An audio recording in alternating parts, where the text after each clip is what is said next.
Então, seja muito bem-vindo, muito bem-vinda ao Projeto Remissão. Aqui nós conversamos sobre estratégias que vão ajudar pessoas com doenças autoimunes a ficarem mais próximo da remissão, ou seja, deixar a doença adormecida, a doença quietinha ali, sem que vocês tenham ela manifestada. O tema de hoje é sobre alimentação vegetariana como uma estratégia anti-inflamatória e alcalinizante na busca, né, desse processo de remissão, tá bom?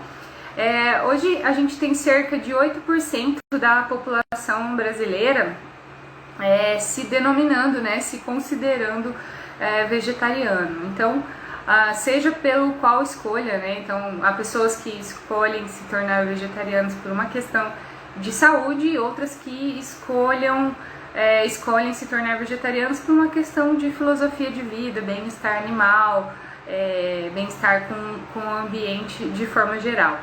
E o tema da live de hoje, né, a ideia da live de hoje não é tentar convencer ninguém a se tornar vegetariano, mas a ideia é criar talvez uma consciência ou fazer você começar a olhar para a sua comida sem que você tenha que ter carnes em todas as suas refeições, sem que você olhe sempre para a carne como um prato principal ou até mesmo várias vezes ao dia. Essa é a ideia. E também utilizando ela como a estratégia vegetariana como uma estratégia anti-inflamatória e alcalinizante com o objetivo de reduzir a inflamação. Então nós podemos utilizá-la de forma pontual, como um ciclo de estratégias, né? E não como uma mudança de vida, de forma geral, tá bom? Oi, Edilane, vegetariana há 14 anos. Nossa, que bacana! Qualquer dia vamos fazer uma live juntas.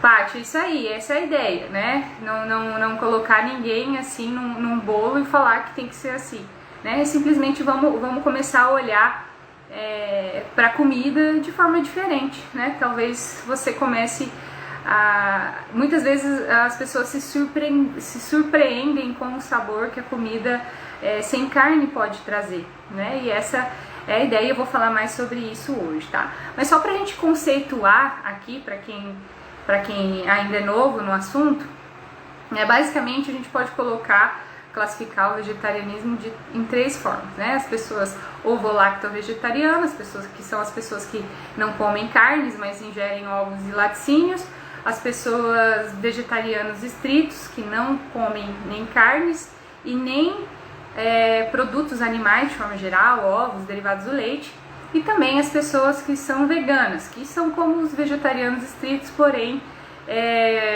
tem toda uma filosofia de não utilizar não só alimentos que não de origem animal, mas também produtos, né, que foram testados em animais, como cosméticos, produtos de beleza, produtos de limpeza, né, e também couro, coisas que foram feitas com animais, nada que contém animal. Então, basicamente, existem esses três grupos assim de conceito de vegetarianismo.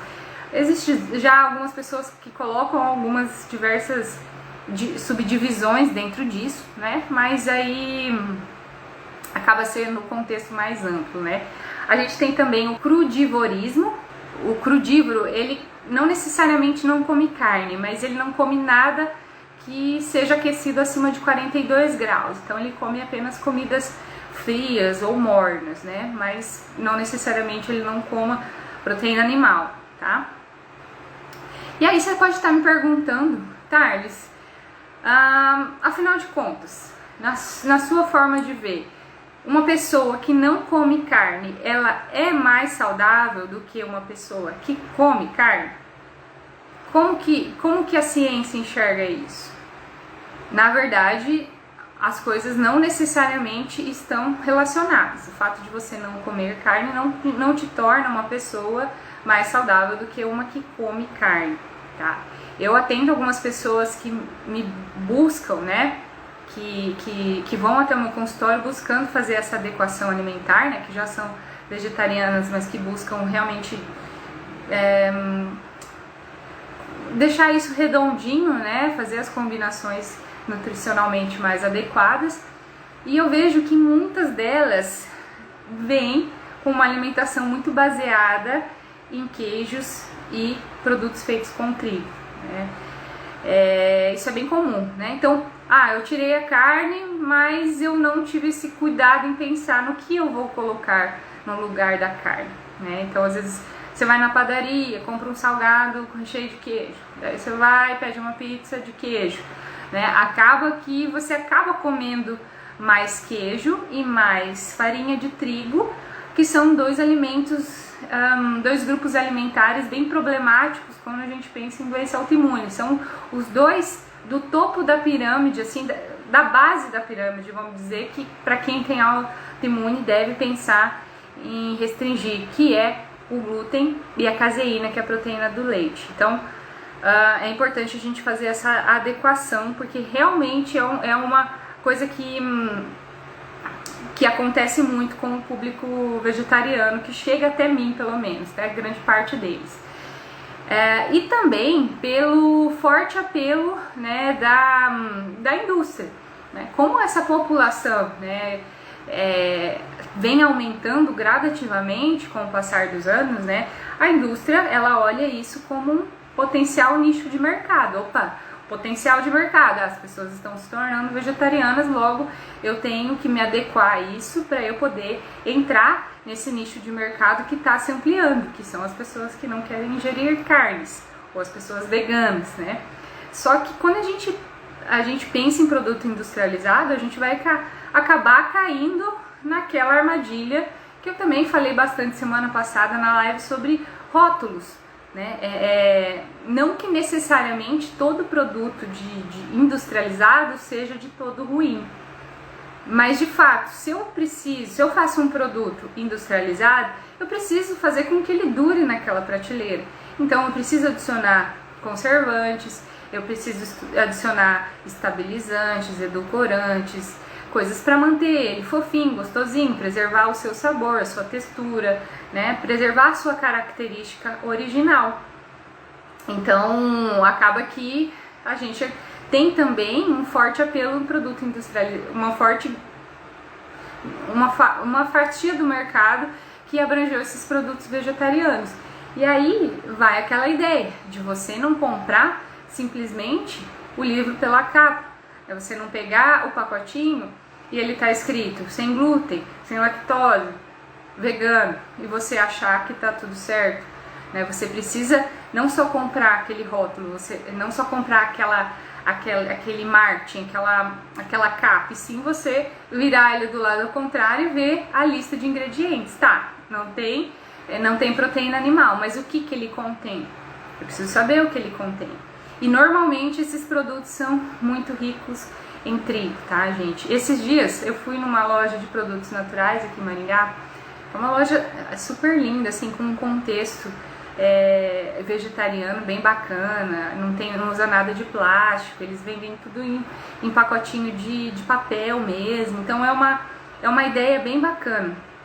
Só que quando eu fui lá no freezer, né, de produtos que precisavam se manter refrigerados, foi bem desafiador conseguir encontrar algo que fosse nutricionalmente limpo, né? Então eram produtos veganos, mas que continham todos continham trigo, né? Ou todos continham uma gama de aditivos, né? Ou para fazer queijos veganos, ou para fazer coxinha, ou para fazer uma série de coisas que todos continham trigo, ou todos continham muitos aditivos alimentares, né? Então acaba também sendo um desafio uma pessoa vegetariana se adequar a uma alimentação sem glúten, porque realmente os produtos são mais complicados, né? Quando a gente pensa em autoimunes, são duas coisas que é da base evitar, tá? Então não necessariamente a dieta vegetariana se iguala ou corresponde a uma alimentação mais saudável, tá? Então a gente precisa fazer essa adequação.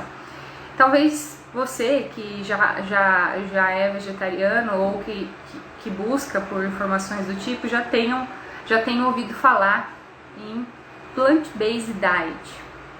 Plant-based a tradução seria uma alimentação, uma dieta baseada em vegetais.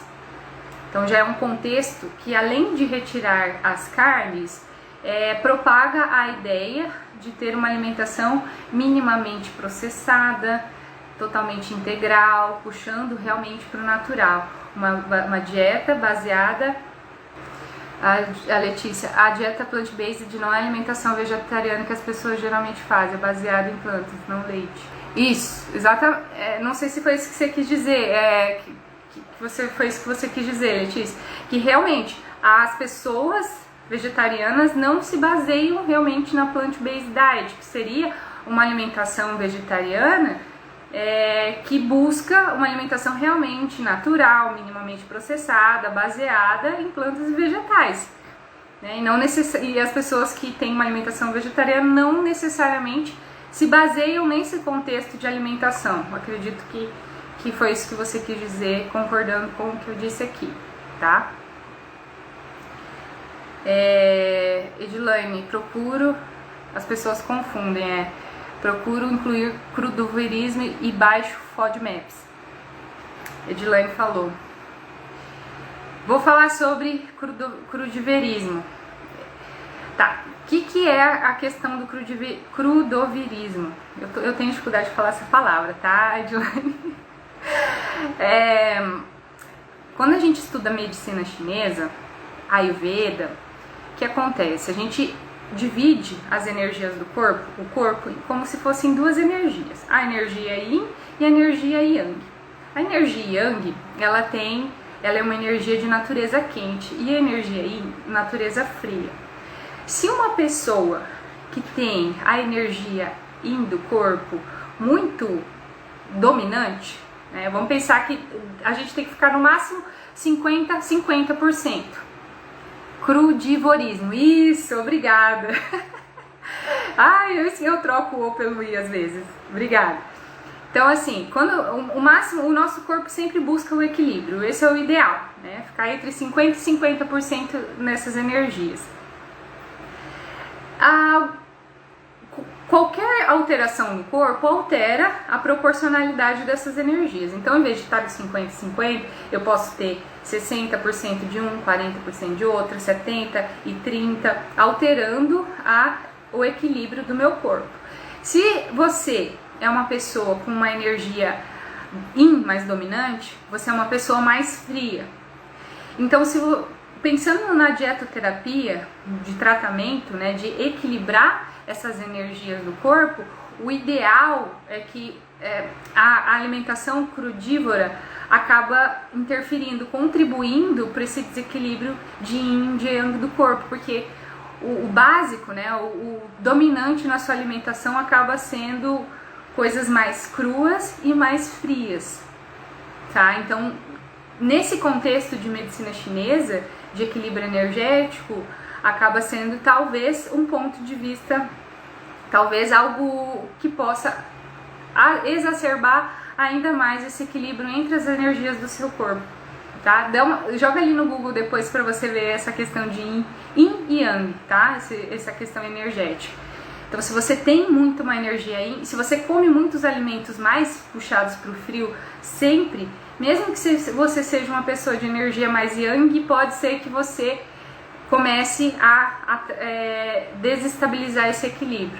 Então, se você tem uma energia muito quente, você tem uma dieta crudívora, você começa a equilibrar, beleza. Só que chegou um tempo que a energia Yin começa a dominar e você tem justamente o contrário, o desequilíbrio mais puxado para o gelado, né? Então, pensando em medicina chinesa, que é um outro contexto da medicina ocidental, acaba sendo negativo nesse ponto. Então, eu utilizaria essa estratégia do crudivorismo como uma forma pontual. Então, você tem uma energia Yang muito dominante. Quero corrigir essa energia Yang, colocar mais Yin no corpo. Beleza. Corrigindo esse processo, se isso se manter, você pode perder esse equilíbrio novamente, tá? Mas sim, o fato de você não coccionar, não aquecer, exige uma perda nutricional muito menor, porque você não tá...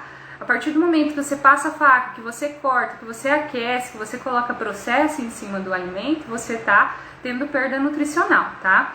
Então, quanto menos processada, menos cozido for, com certeza mais nutriente, menos modificação físico-química do alimento você causa pelo aquecimento, pela alteração que está sendo ocasionada nele, tá?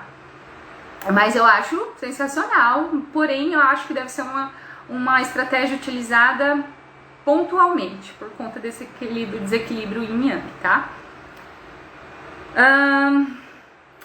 E aí, o que acontece?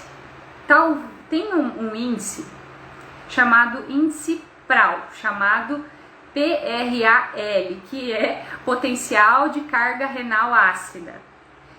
Esse índice é um número que os alimentos têm, que, resumindo em miúdos, é como se ele desse, classificasse alimentos em ácidos e em alcalinos, tá? Então, se você lembrar lá da aula de química, a gente tem o pH ácido, que vai de 0 a 7, e o pH alcalino, que é acima de 7 até 14, tá? O nosso pH sanguíneo, ele gira em torno de 7,35 e 7,45. Esse é o nosso pH fisiológico, tá? O nosso corpo, a todo custo, mantém o nosso pH, nosso equilíbrio dentro dessa numeração. E isso até é alvo de algumas críticas quando a gente fala em dieta alcalina, alimentos ácidos, para quem desconhece isso, porque, por exemplo, às vezes uma pessoa da medicina tradicional pode falar, não, mas o corpo, ele dá conta, é impossível a gente ficar com o corpo ácido, isso é incompatível com a vida. O corpo tem um sistema tampão que faz com que a gente fique com esse pH sanguíneo dentro do normal. Concordo, exatamente, exceto em condições de pessoas hospitalizadas em UTI que tem um desequilíbrio hidroeletrolítico intenso, né? O nosso corpo dá conta, sim, de deixar esse pH alcalino. Só que, dependendo da nossa dieta, da nossa qualidade alimentar, nós temos, o corpo cobra o preço de fazer esse serviço. Ah, beleza, eu vou te deixar com o seu pH dentro do compatível com a vida, que é 7,35, 7,45. Mas eu vou cobrar, vou pedir um troco por isso. Então, todas as vezes que o sistema tampão retira ácido do sangue, ele gera um sal. E esse sal, ele pode como se fosse se transformar num cálculo, colocando numa linguagem bem simples. Então, isso favorece o aparecimento de cálculos renais, de pedras nos rins, por conta de uma dieta ácida que o seu sistema tampão deu conta de normalizar, porém ele te cobrou um preço para isso, que é aumento da geração de sal, favorecendo você a ter cálculo renal, cisto, acne, furúnculo, lipomas, que são bolas de gordura embaixo da pele. Isso é uma forma de elevação do seu ácido úrico, né? Então, até mesmo na medicina tradicional, se você já teve um exame de ácido úrico alterado, o seu médico falou, ó, controla a carne, corta o álcool, porque o seu ácido úrico tá alto. Por quê? Porque esses alimentos são acidificantes, então eles aumentam a excreção os seus níveis bioquímicos de ácido úrico. Então, ácido úrico elevado é uma forma de você ver que a sua dieta está ácida por conta disso, tá? Alexandre, o que você falou? Tem alguma experiência com o uso de vitamina B3 em átomo protocolo Coimbra? Alexandre, protocolo Coimbra sensacional, eu acho sensacional. Hoje mesmo eu atendi uma paciente com esclerose múltipla, ela chegou em mim faz uns 6 anos, ela tinha acabado de descobrir, e ela não se consultou comigo por esse motivo. Ela tinha outros objetivos, e no meio do processo ela descobriu a esclerose, e ela, antes de iniciar o tratamento tradicional, eu indiquei para ela um médico do protocolo Coimbra, e hoje ela voltou, depois de um tempo, uns bons anos sem vir, ela voltou e ela tá plena, sensacional, assim, remissão total. É sensacional, Alexandre, mega doses, assim, ela usa tipo 180 mil, assim, por dia. Mas é realmente algo que você tem que fazer muito bem acompanhado de alguém que entenda do protocolo, tá? Porque, e no caso, eu como nutricionista não posso te passar uma mega dose de vitamina D3 desse nível, tá? Não posso te passar doses não fisiológicas, mas uma suplementação normal, não como um protocolo de tratamento único e exclusivo de doença autoimune, tá? Mas é isso aí, vai atrás, que esse é o caminho, tá? Oi, Luzinete, tudo bem? Luzinete aqui no Facebook. Legal. Tá. Mas por que eu tava falando desse índice PRAL? Alexandre usa 10 mil, mas tem medo de aumentar. Sozinho, tentando fazer o protocolo Coimbra por conta, realmente eu não te aconselho a fazer, porque ele aumenta a excreção de cálcio, então tem que monitorar PTH, vários outros marcadores para que você minimize os fatores adversos de uma dose tão expressiva de vitamina D, tá? Então, você que não é atendido por alguém que tem essa especialidade, precisa fazer uma suplementação mais basiquinha, tá? Que já é sensacional, porque a vitamina D em autoimune não só é necessária, como ela é fundamental, básica, tem que deixar ela entre níveis de 70 a 100 nos seus valores de sangue, seus marcadores bioquímicos de vitamina D3, tá? Mas por que eu tava falando desse índice PRAL, afinal de contas? Que a gente mede a acidez. Porque as carnes e os laticínios são os alimentos que contêm maior índice PRAL. Ou seja, eles são os alimentos mais ácidos. E até para quem está me assistindo aqui, que ainda não participa do meu grupo de WhatsApp de doenças autoimunes, clica no meu link da bio que você vai ver que você consegue entrar no meu grupo de WhatsApp de autoimune. E lá eu posso disponibilizar essa tabela aqui, tá? Que tem, por curiosidade de vocês, o índice PRAL de todos os alimentos. Então vocês conseguem avaliar, conseguem bater o olho e ver os que são mais ácidos. Então, as carnes e os laticínios são extremamente ácidos, tá? E as frutas e os vegetais são extremamente alcalinos. Beleza, então quer dizer que se eu como carne, se eu não sou vegetariana, eu sou uma pessoa ácida só porque eu como carne? Não. Aí é que entra o contexto da alimentação como um todo. Você pode ser uma pessoa vegetariana e ter uma alimentação inflamatória. Você pode não ser uma pessoa vegetariana e não estar inflamado, não estar ácido, dependendo do seu contexto alimentar. Então é como se a gente pegasse tudo que você come no dia, balanceadamente, bonitinho, colocasse numa tabela e no final vai ter um índice se a sua alimentação é ácida ou não.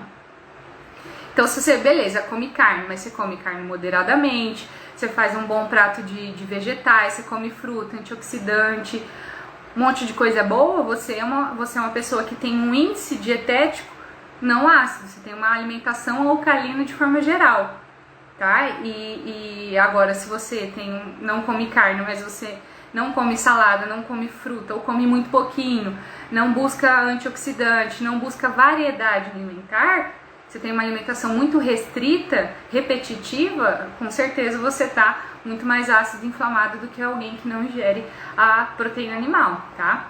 Então, buscar esse contexto, essa combinação. E hoje mesmo, falando com essa paciente, com uma outra paciente, sobre a monotonia alimentar. Qual que é o problema? Se você come demais o mesmo alimento, ele vai gerar uma resposta exacerbada de anticorpos, porque você insistentemente fica naquele estímulo.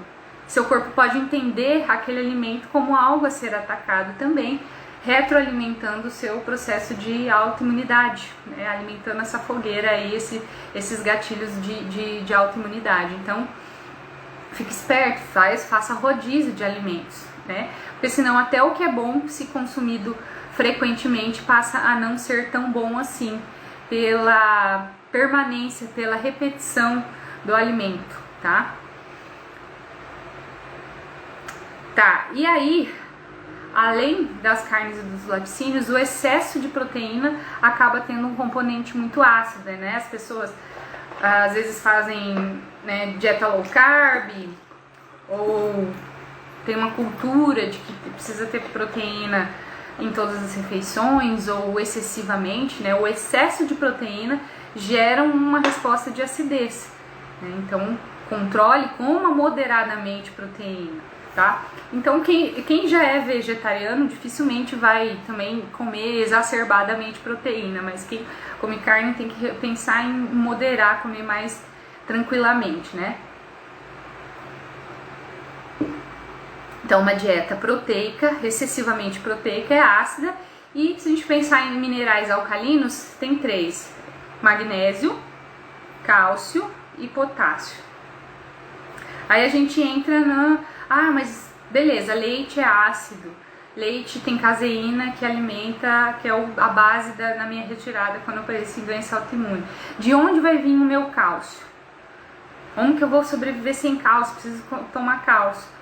Gente, eu gosto de mostrar essa tabelinha, que eu também posso pôr no grupo de WhatsApp. Não sei se vocês vão conseguir ver aqui, mas vocês podem ver, ó. O leite, de fato, é um alimento que mais contém cálcio. Aqui é a quantidade de cálcio por 100 ml de leite.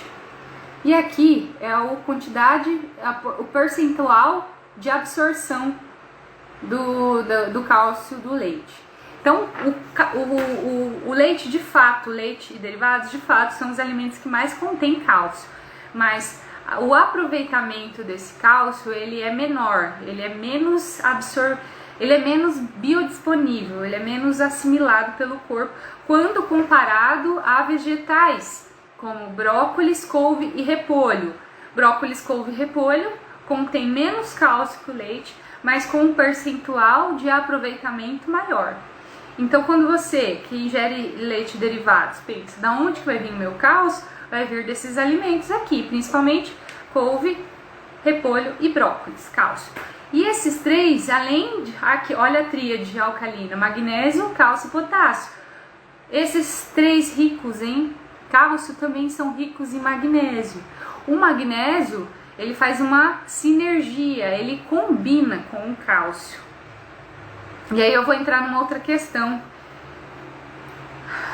Muitas pessoas chegam no consultório suplementando cálcio. Às vezes elas têm osteopenia, osteoporose e estão suplementando cálcio. Eu não aconselho, eu não suplemento nos meus pacientes cálcio, independente se tem descalcificação, perda óssea ou não.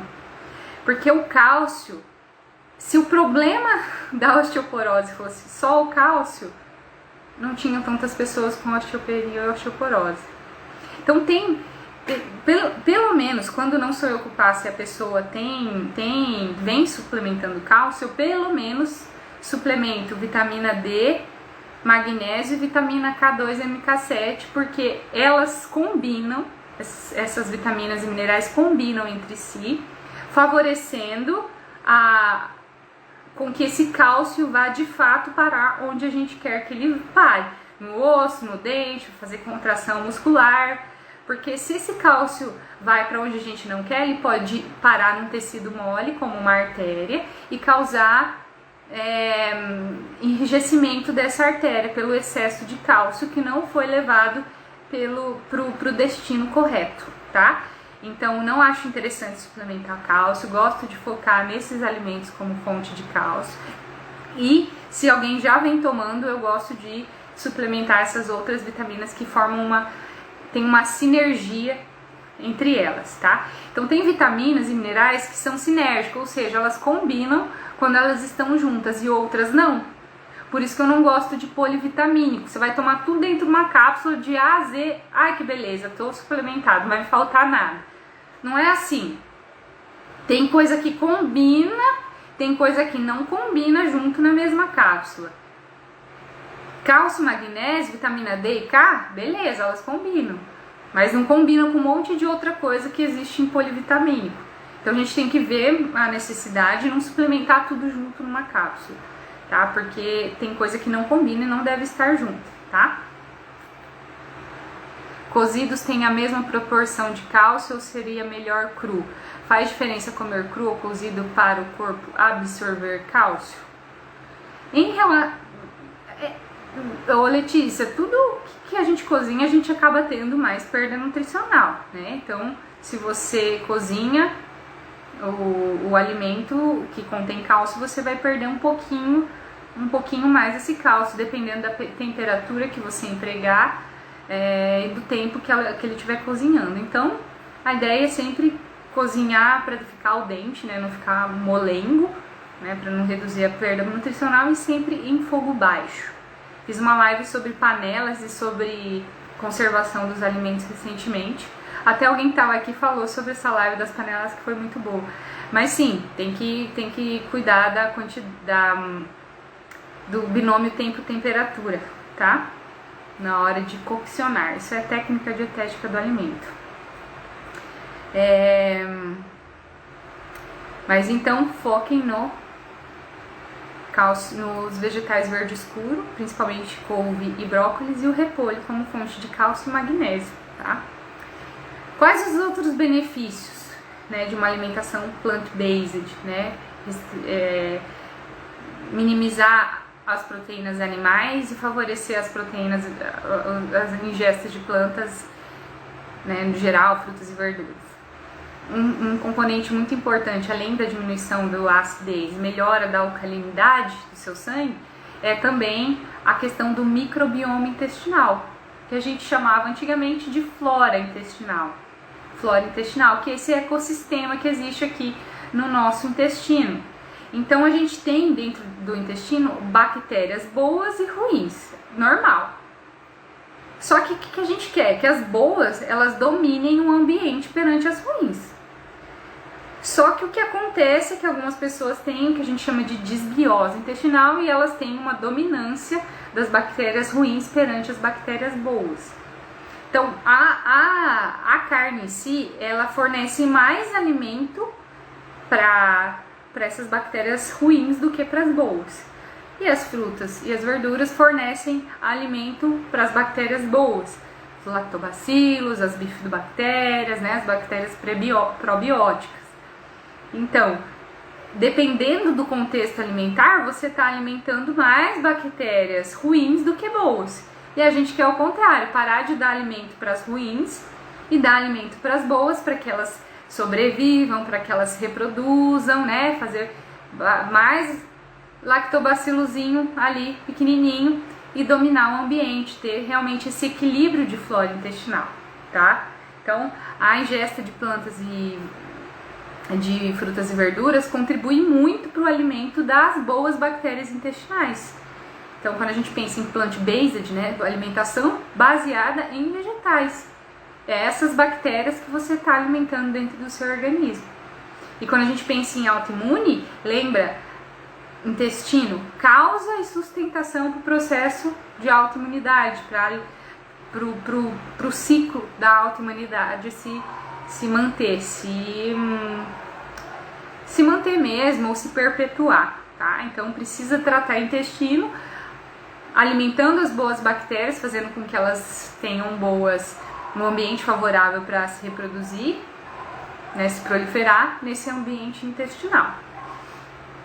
Outra questão também que uma alimentação baseada em vegetais tem é a redução do estresse oxidativo, que é diminuição de radicais, exacerbação dos radicais livres. Então, tudo que a gente faz gera radical livre. Estou respirando, estou me exercitando, estou produzindo radical livre. Isso é também normal. O problema é quando essa produção de radical livre, ela é muito maior do que a minha ingestão de antioxidante, porque o antioxidante carrega esse radical livre para fora, como se fosse uma vassoura carregando isso para fora. Só que quando eu tenho uma produção de radical livre exacerbada e uma pouca ingestão de fitoquímico, de antioxidante, eu não dou conta. Também existe um desequilíbrio no meu corpo. Seja porque eu tenho muito radical livre, seja porque eu ingiro pouco antioxidante.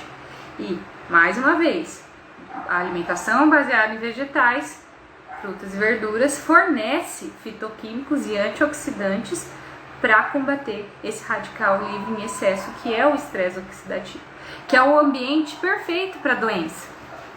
Toda e qualquer doença autoimune não é diferente. O que a doença gosta? Um ambiente ácido, o ambiente inflamado e o ambiente oxidado, um estresse oxidativo. Se a gente quer combater essa doença, o que eu preciso ter? Um ambiente alcalino, um ambiente desinflamado e um ambiente não oxidado. O contrário de tudo isso, é o terreno biológico não favorável à doença.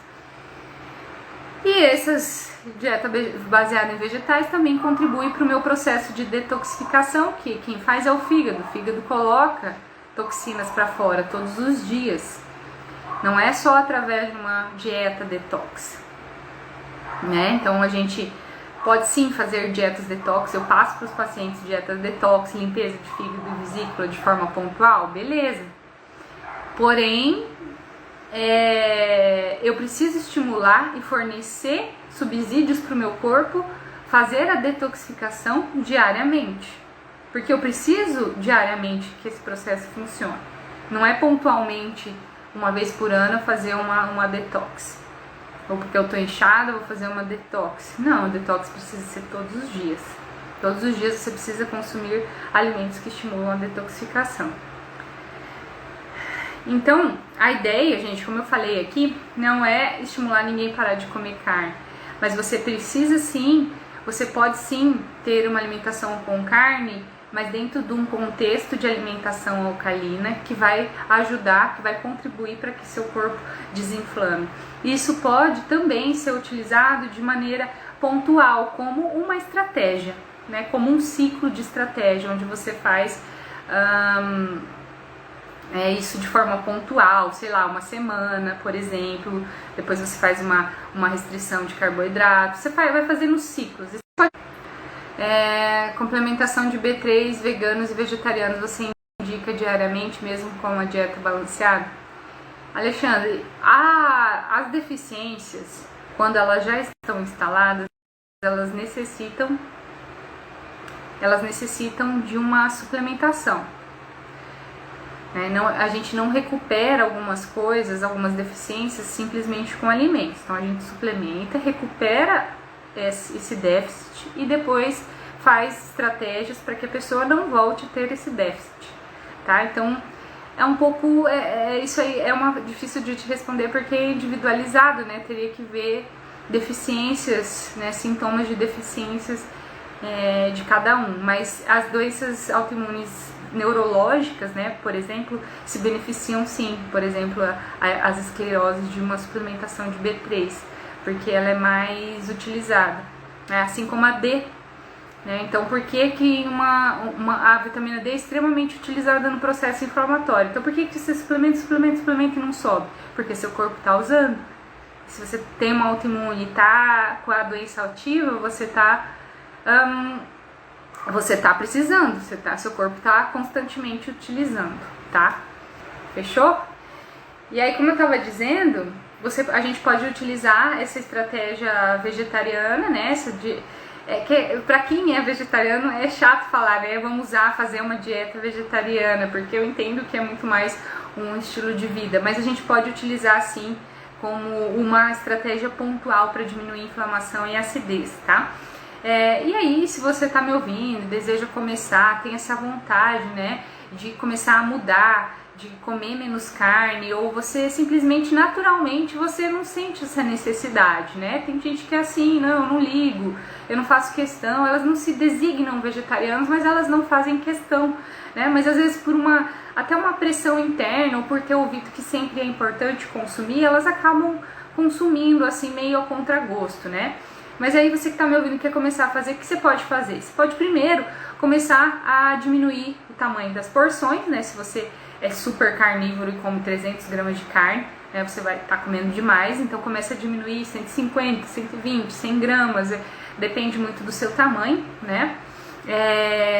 Começa a diminuir as porções ou a frequência com que você come, comece a pensar em refeições que não contenham carne. né? Você pode fazer parte de uma campanha mundial chamada Segunda Sem Carne, que você se compromete a uma vez na semana, que é a segunda-feira, você comer sem carne, como um desafio para você, ou simplesmente como um start, um pontapé inicial para você entrar nessa forma de ver. Eu fiz muitos anos a Segunda Sem Carne, assim, como um desafio profissional mesmo, de pensar em preparações que não continham carne. Então, o que sempre me move a fazer em mim é sempre muito mais a minha profissão do que em mim mesma, né? Então, o resultado em mim mesma. Então, eu quis me desafiar. Não, mas vou atender pessoas vegetarianas, eu também quero colocar opções sem carne, eu preciso pensar sem carne, né? Então, uma ideia pra mim foi, vou fazer a Segunda Sem Carne. Então, fiz durante muito tempo. Hoje eu não faço mais, não sou vegetariana, tá, gente? Muita gente acha que eu sou, mas eu não sou, né? Mas eu sou uma pessoa que não preciso de carne para viver, mas eu ainda como carnes brancas, tá? Mas gosto muito de ter essa ideia da liberdade, de não ter que ter carne para comer, tá? Então é assim que hoje eu me designo, tá? E então você pode começar a fazer a Segunda Sem Carne.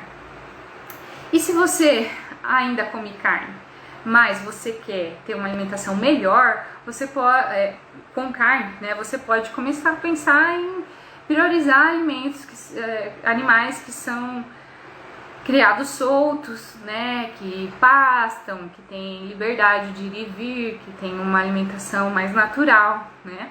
Então acho que esse é um passo que você pode dar também, né? Porque nós somos aquilo que o que nós comemos comeu.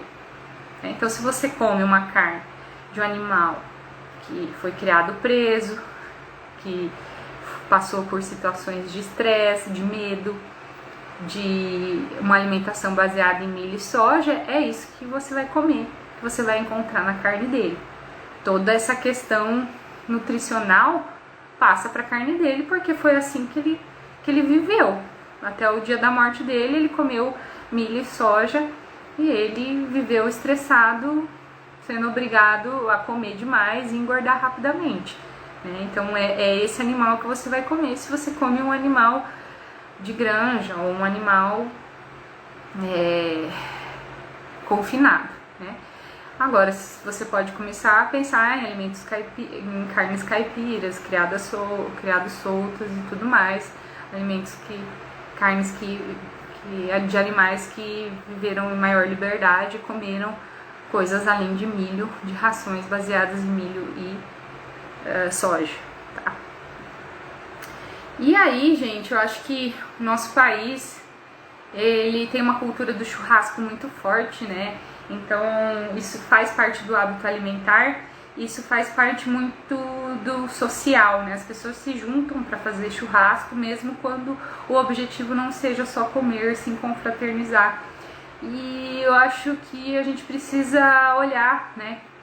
Quem é vegetariano precisa ter muita paciência, né, com essas pessoas, para esse contexto que ele é cultural e forte, né? De ter a paciência que as pessoas estão num processo diferente do seu, que tem uma mentalidade diferente da sua, né?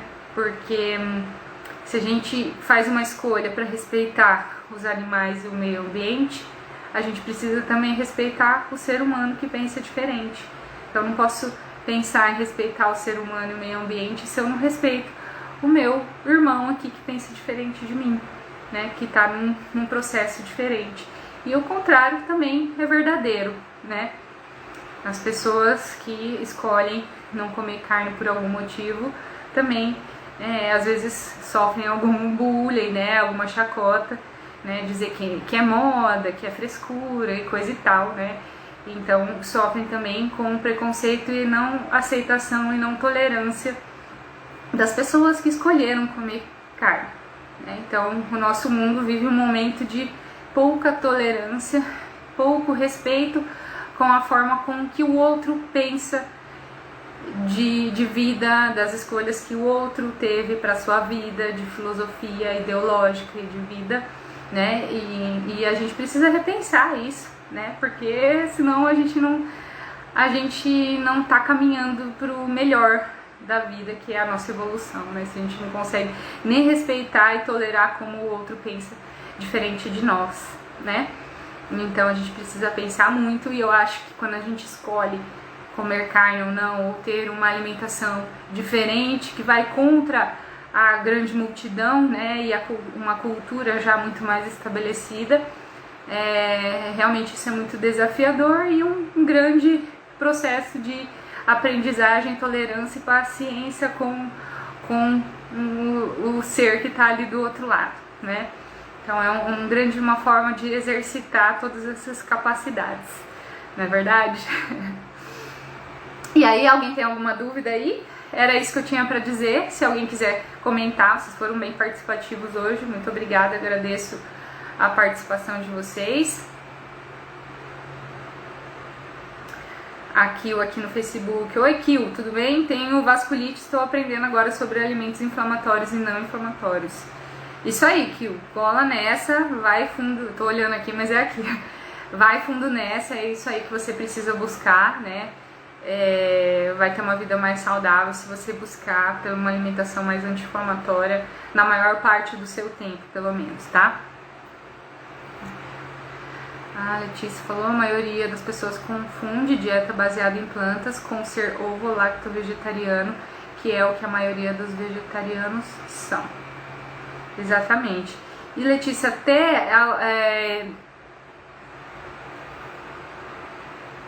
até algumas vertentes, vamos dizer assim, da plant-based consideram comer, por exemplo, peixe, porém baseado em vegetais, né? Ter uma alimentação baseada em vegetais. Mas isso tudo, eu acho que é simplesmente um rótulo ou uma definição, né? Que caracteriza uma pessoa por um nome ou coisa assim, né? Então, tanto faz, eu acho, no final das contas, o nome que a gente dá, né? E eu sei que você é uma pessoa que pensa assim também. Obrigada, Paty. Que bom que você gostou. A Paty faz comidinhas naturais. Entre no Insta dela. Obrigada, Michele.